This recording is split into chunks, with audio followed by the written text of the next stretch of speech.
Soldados de Jesucristo y Desiring God presentan la serie John Piper responde en la voz de Natán Díaz. John Piper me acompaña hoy en el teléfono para esta importante pregunta. ¿Qué debemos entender por el bautismo del Espíritu Santo? La frase parece significar cosas diferentes en la Biblia. De seguro significa cosas muy diferentes para distintas denominaciones y prácticas eclesiásticas. Aquí está la pregunta de hoy, enviada a nosotros de manera anónima desde Berlín, Alemania. Hola, Pastor John. He luchado para entender y para abrazar el bautismo del Espíritu Santo, en especial si se manifiesta con alguien que se ríe a carcajadas y da vueltas en el suelo o incluso que se desmaya durante 30 minutos o más. He visto iglesias que hacen esto y que colocan un gran enfoque en estas experiencias y eso me pone muy incómodo.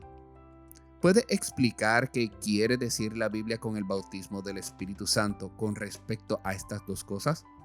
Nuestra experiencia inicial de salvación y luego, si hemos o no de esperar bautismos subsecuentes del Espíritu Santo en nuestra vida cristiana.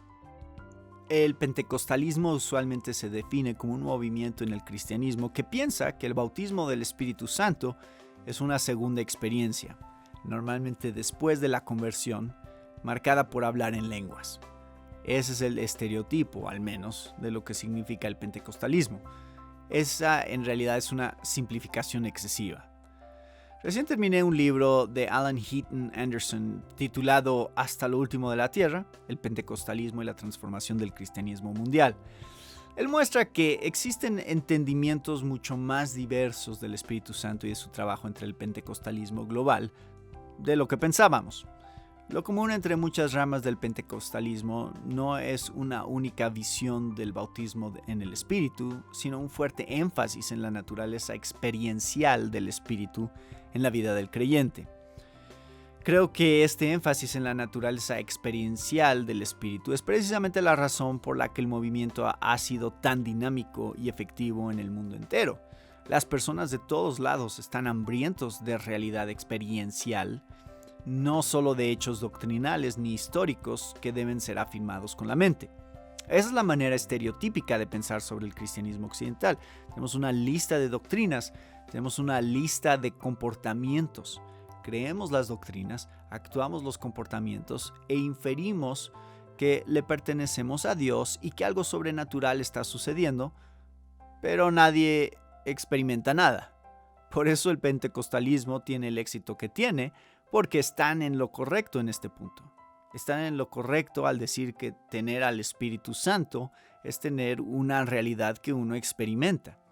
Es importante que aclaremos el significado bíblico de términos como bautismo en o con el Espíritu Santo, porque es un término bíblico. Es parte de la experiencia cristiana.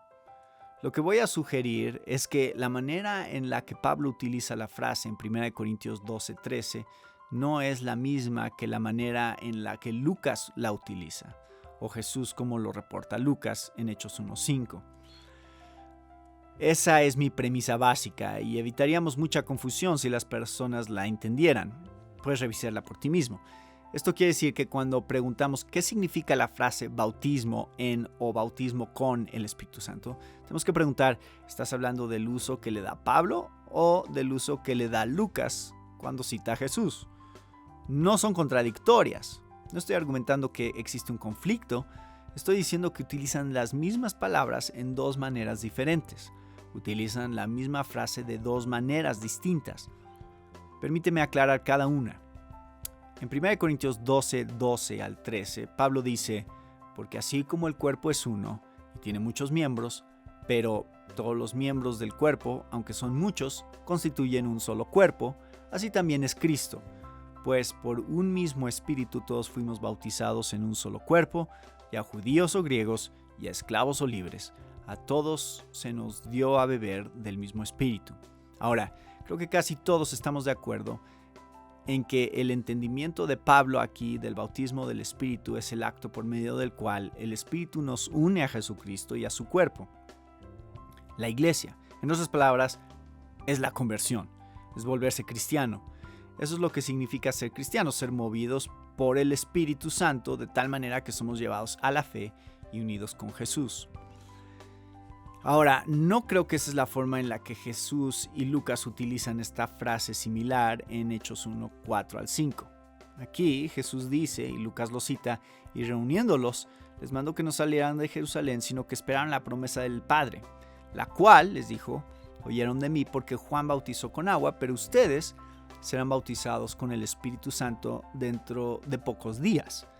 Está citando a Juan el Bautista en Lucas 3:16 cuando dice, yo los bautizo con agua, pero viene uno que es más poderoso que yo, a quien no soy digno de desatar la correa de sus sandalias.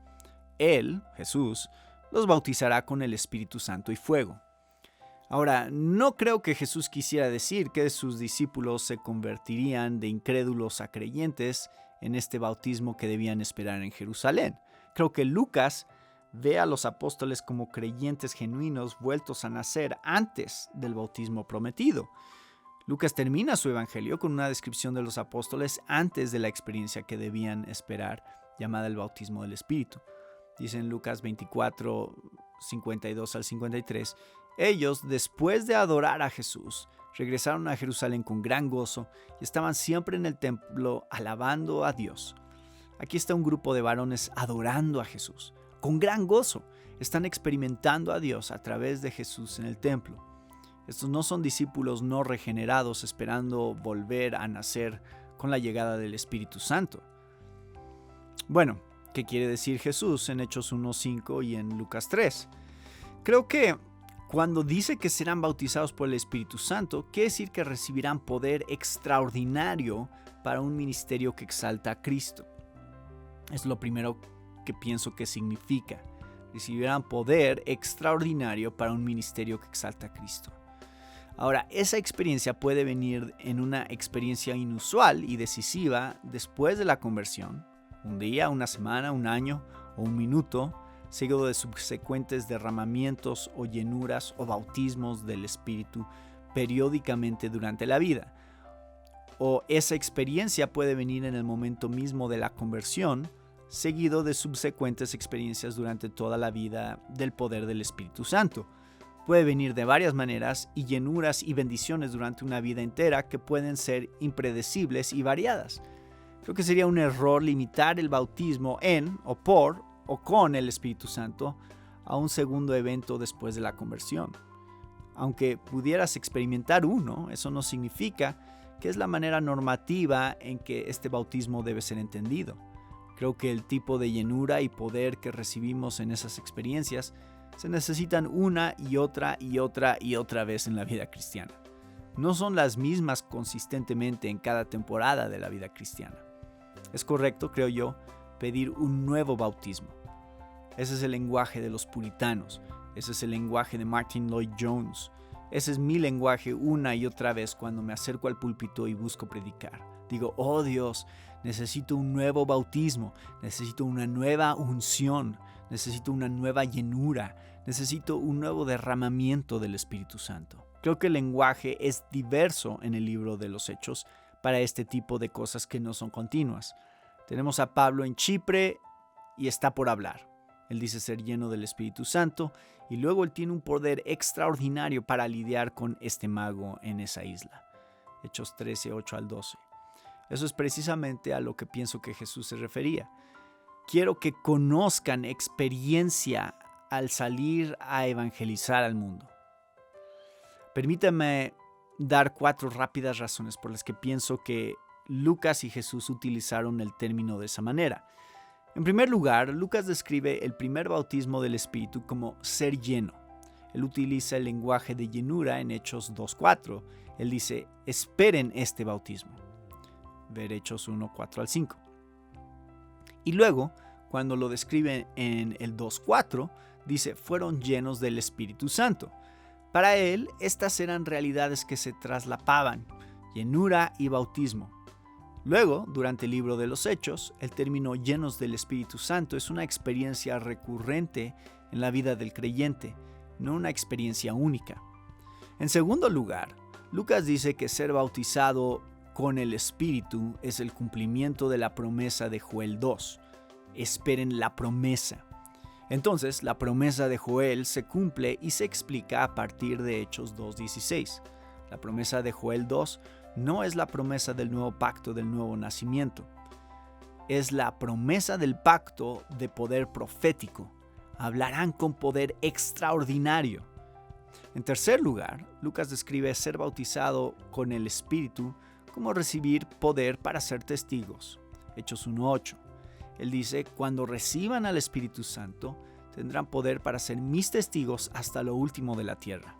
Esa es la descripción inmediata de lo que sucederá si esperas el bautismo. Así que es el poder para una efectividad global que exalta a Cristo. En cuarto lugar, Lucas dice que ser bautizado en el Espíritu es ser investido de poder de lo alto para que el mensaje de Cristo pueda ser llevado con efectividad a todo el mundo. Ese es el lenguaje de Lucas 24:49, donde Él les dice, permanezcan en Jerusalén hasta que sean investidos con poder de lo alto. Mi entendimiento del bautismo del Espíritu Santo es que Pablo utiliza una forma de esta frase para referirse a lo que sucede en el nuevo nacimiento. Lucas utiliza una forma de esta frase cuando cita a Jesús para el poder del Espíritu. Para responder esta pregunta sobre señales particulares, puede o no incluir diferentes señales como las lenguas u otras manifestaciones inusuales. Creo que cada cristiano debe buscar un nuevo bautismo, en este sentido, una y otra vez para tener un ministerio efectivo. Esperamos que te haya edificado este episodio. Si deseas escuchar otros episodios, puedes encontrarlos en nuestro sitio en internet somossoldados.org. Gracias por escucharnos.